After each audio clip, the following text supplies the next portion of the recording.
Welcome back to Living Simpler. The last episode was all about how you can do a basic urine review. That episode was all about teaching you how to do your urine review. This episode is going to be all about my urine review. I'm recording it just after my Monday morning walk, and the episode is due to be uploaded and dropped through Apple Podcasts in the middle of the night. So I've kind of waited till the last minute to get this episode ready to go out to you. A lot of the reason is that I've been working on it for a couple of weeks, and I wanted to use this as a capstone of my 2025, both for you and for me, but also for setting my goals for 2026. I like to take you on a behind-the-scenes view of what's going on in my own life, my own health, and my own business. I feel like that's where you get the opportunity to learn the most. And so I really want this episode to be educational. I want it to be fun and personal, and you're really going to get to see a little bit about some of the things going on in my own life. So let's dive in. First up is my health, and I always have kind of three main pillars of my year. I have my health, I have my business, and I have my personal life. And for 2025, health was absolutely my focus. I spent my 48th birthday in the ICU with crazy high blood pressure. I've genuinely, instead, this year in 2025, focused almost all my routines on my health for 2025. It's been my number one focus. It's my food, my workouts, and my health routines. Since getting my integrative health practitioner certifications in 2023 and 2024, I've really tried to practice what I preach, and I've committed to regular labs and blood work for myself. So I'm constantly tweaking my routines and nutrition based on what I learn to try to maximize my health. In 2025, I incorporated daily walks, ideally first thing in the morning to get morning light. This one thing has seriously changed my entire circadian rhythm, and surprisingly, it's made me a morning person. I've gone from a person who wants to sleep in till 8 or 9 a.m. and still often woke up feeling lethargic, and I have instead become a woman who wakes up at 5 a.m. pretty much every morning ready for a full workout.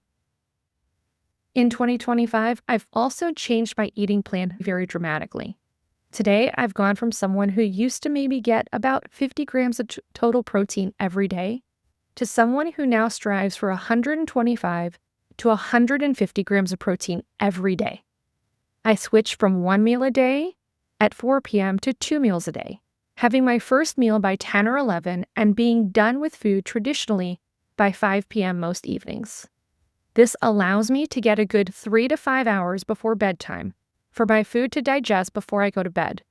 I no longer monitor my calories at all, but I do strive for most of my food to come from proteins and vegetables. I'll do another episode on what I eat in a day, but a general rule, it's almost exclusively proteins and vegetables, with very little carbs 4 or 5 days out of every week. I've cut back on alcohol, where I only drink once every few weeks on average. I still love a spicy mezcalita or a fabulous glass of red wine, but I've found that it just doesn't love me. So in order to live my best life, I just don't do it very often anymore. I don't know if I'll ever be someone to completely cut it out completely. I still enjoy an occasional Friday night at home with my husband, with naan bread, homemade hummus, and a beautiful platter of sliced steak and cheese by our fireplace. But alcohol is just not something that I really need or really desire in my life on a regular basis anymore. I lay on my PEMF mat almost daily, either to work or for a quick power nap for the grounding benefits. I rebound daily. I dry brush at least 2 or 3 times a week, and I get in my sauna bag at least weekly. I use my red light devices at least 2 to 4 times a week, and I'm trading out my LED bulbs for old school incandescent bulbs. All of my Christmas requests for the year were surrounding wellness, with a new vibration plate, lymphatic massage pants, and Oasis lights on the top of my Christmas wish list. One of the other big things that's happened in 2025 has been that I went back to teaching group Pilates. Since moving to Vegas in 2017, I've taught private Pilates out of my house, but I've not taught a group class anywhere at all. A few months ago, there was a new facility opening in Summerlin that is a women's wellness facility and incorporates all the things that I just feel in my soul for wellness. And they were advertising for health coaches and Pilates instructors. The moment I saw the posting, I knew it was the place I wanted to be. I applied that day and was lucky enough to be selected for the Rhea Wellness staff. I'm still working on juggling what I've already built in my business, what I've been working on in my business for the future, and committing to a local company. But I'm also so grateful to have joined a community of women who are all focused on women's wellness. It has been good for my soul to be a part of this fabulous community and to be back teaching group fitness again myself. I've also dramatically changed my supplement routine. With my MOGAD diagnosis from 2024, my neurologist wanted me to take in way more magnesium, zinc, and vitamin D to keep my immune system strong. So today, I take a minimum of 10,000 IUs of vitamin D. I take daily zinc, daily magnesium, a multivitamin, omegas, and some others that I cycle in and out of my routine. I joke that my monthly supplement bill is equal to some people's monthly grocery bill. In my business, I've helped launch over 25 studios here in 2025, with 75% of them being Pilates studios, 15% being yoga studios, and about 10% being bar and other types of studios. In working with potential studio owners this past year, I'm seeing some trends. First, construction costs are increasing dramatically. A studio that used to be able to launch for less than $50,000 is now taking about $100,000 plus in many instances. Second, timelines have gotten longer. Rather than a studio taking 3 to 6 months to launch, we're finding that they're easily taking 6 to 12 months. The lease negotiations are taking longer, the permits are taking longer, and the construction is taking longer. This means that we have to be way more discerning in our lease negotiations and ensure that our clients leave enough time to get everything done before their rent begins. Third, we're finding that pre-marketing a studio is dramatically shifting. The need to pre-sell memberships and intro offers has become absolutely critical. The studios that launch with a line at the door build momentum from day one and outperform other studios of many times over. It's why we focus so much on that full marketing plan and launching with lines at the door and pre-sold packages and memberships. Those that do this wrong find themselves behind the 8 ball from day one and struggle to catch up. Fourth, studios that are going independent recognize the need for multiple streams of income. There has been a statistic published this past year that estimates that 80 to 90% of most studios never hit true profitability. That's scary and just plain awful. We have tons of studios coming to us that opened on their own, or maybe even with franchises, that are trying to figure out what to do to turn this tide. There's a beautiful studio in California that opened a couple of years ago that's owned by a celebrity personality that's trying to sell, because even with their name and their brand, they haven't gotten to profitability yet, multiple years later. They reached out and wanted to sell to one of my clients to get out from underneath the business. The problem is they made some serious mistakes in their lease that have caused them to be unable to make the changes or to allow my clients to make the changes they need to bring the studio to true profitability. These calls from studio owners that didn't fully think through the potential places that they could get tripped up are heartbreaking to me, because these are the studio owners that invested money, often their life savings, to find themselves chained to their studios, never making the money they expected to make in their studio. It's why I built Studio in a Box in the first place. It was meant to help women keep from making these mistakes. Fifth, almost every studio is incorporating some type of wellness into their studios, whether it be salt therapy, sauna, cold plunge, red light, compression, or IV therapy. Studios are becoming the one-stop shop for all things health, fitness, and wellness. What started as a competitive advantage is becoming the norm in the top studios. Because of all these experiences in 2025, we've made a ton of huge upgrades and updates to Studio in a Box this year. We added about 10 new trainings and educational pieces on shifts in the marketplace. We added in a number of new trainings and resources to our marketing programs to give you more done-for-you content. We created 10 new AI agents that have been specifically trained on all things Studio in a Box to help you with specific tasks as a studio owner. Imagine an agent that will take your ideas and pre-built business plans and create a fully customized business plan with just a few clicks and pieces of information. Imagine an agent that will handle a PR crisis, such as maybe a string of thefts in the studio, with just a basic description of what happened. Imagine an agent that will help you get media or corporate relationships, or an agent that will review potential staff and help you hire right. Imagine an agent that will help you with the legal obligations of your studio. If we thought you needed it, we built it and we trained it. And one of the things that we are so proud of, that I don't know that anyone else in our industry is doing, is we're creating entire teams of agents and entire workflows for our clients. One of the things that I hear from clients is that they're overwhelmed with the social media management of their studio. The Facebook posts, the Instagram posts, updating their website with blogs or content, sending out newsletters, creating videos, all the things. They reach out and ask if they need to hire a social media manager, a Facebook ads manager, an SEO manager, all of these different professionals.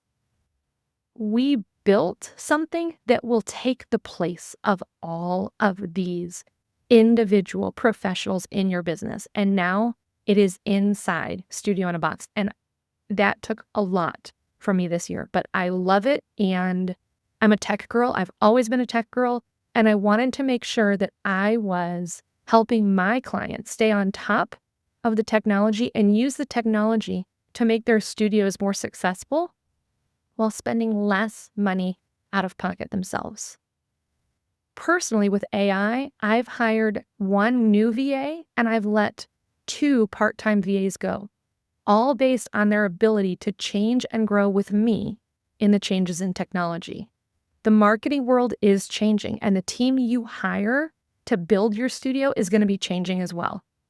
In addition to all the changes we made in Studio in a Box, I've also been working with one-on-one health coaching clients, running labs and developing protocols, fitness, nutrition, and supplements to help clients achieve better health themselves. I have loved health coaching and adding a new income stream to my business in 2025.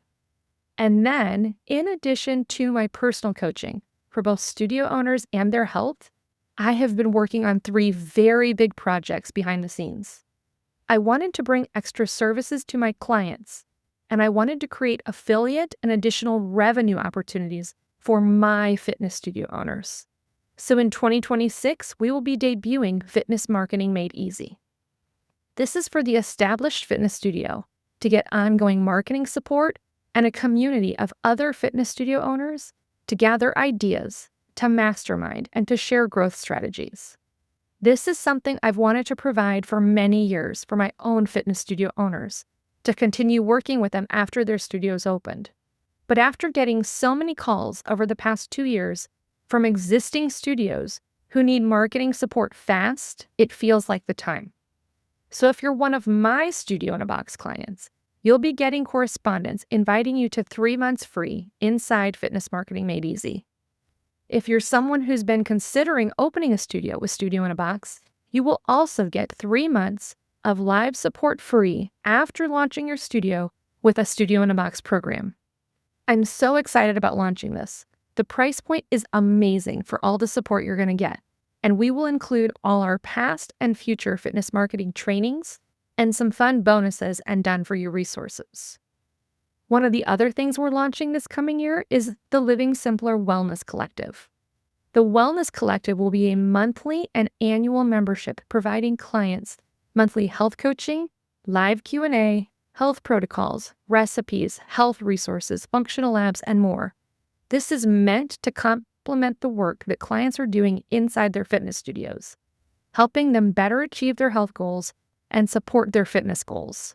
In an effort to grow this membership and provide value to our studio clients, both our Studio in a Box client and our fitness marketing members, We will be offering ongoing affiliate commissions to all studios for referring their clients. Imagine getting 20 to 30% residual ongoing monthly commissions for referring your clients to the Wellness Collective. The last big project I have been working on since June of this year is I am building the Living Simpler app. This has been a labor of love. I don't know about you, but I have had subscriptions to MyFitnessPal for tracking my macros, Libra for tracking my blood sugar, Gratitude for tracking my gratitude, multiple apps and memberships for brain training and meditation, a journal app, different recipe apps, all the apps. I haven't been able to get it all into the app yet, in large part because it's such a big project. But the basics of the app are ready to be launched in January.